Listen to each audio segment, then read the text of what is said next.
നമസ്കാരം. സ്പോർട്സ് ഇൻഫോയിലേക്ക് സ്വാഗതം. ഇനിയും എത്ര നാൾ കാത്തിരിക്കണം? ഓരോ ബംഗളൂരു FC ആരാധകരും ചോദിച്ചുകൊണ്ടിരിക്കുന്ന ചോദ്യം തന്നെയാണിത്. പുതിയ സീസണിലേക്ക് കാലെടുത്ത് വെക്കുമ്പോൾ Javi Hernandez, Oliver Tros, Slavko Damjanovic, Rohit Kumar തുടങ്ങിയ താരങ്ങൾക്കുള്ള നന്ദി പോസ്റ്ററുകളല്ലാതെ പുതിയ സൈനിങ് സംബന്ധിച്ച് യാതൊരു സൂചനകളും ലഭ്യമാകാത്ത സാഹചര്യത്തിൽ നിരാശയോടെ എന്നാൽ വലിയ പ്രതീക്ഷകൾ മനസ്സിൽ സൂക്ഷിച്ചുകൊണ്ട് തന്നെ ഓരോ ബംഗളൂരു FC ആരാധകരും ചോദിച്ചു പോകുന്നത് ഇനിയും എത്ര നാൾ ആ വാർത്തകൾ കേൾക്കാൻ കാത്തിരിക്കണം എന്ന് തന്നെയാണ്.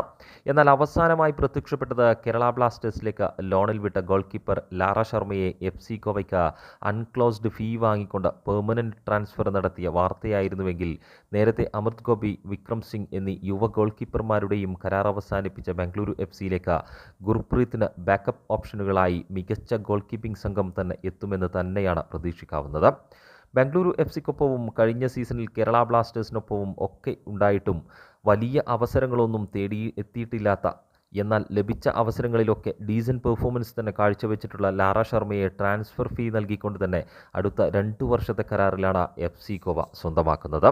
യുവതാരങ്ങളെ വലിയ തലങ്ങളിലേക്ക് ഉയർത്തിക്കൊണ്ടുവരുന്നതിൽ വ്യക്തമായ പങ്ക് തന്നെ വഹിക്കുന്ന മാനുലോ മാർക്കസിനൊപ്പം അവസരം ലഭിച്ചതോടെ യാതൊരു ശങ്കയും കൂടാതെ തന്നെയായിരുന്നു FC ഗോവയിലേക്കുള്ള വരവെന്നായിരുന്നു ലാറ ശർമ്മയുടെ ആദ്യ പ്രതികരണം.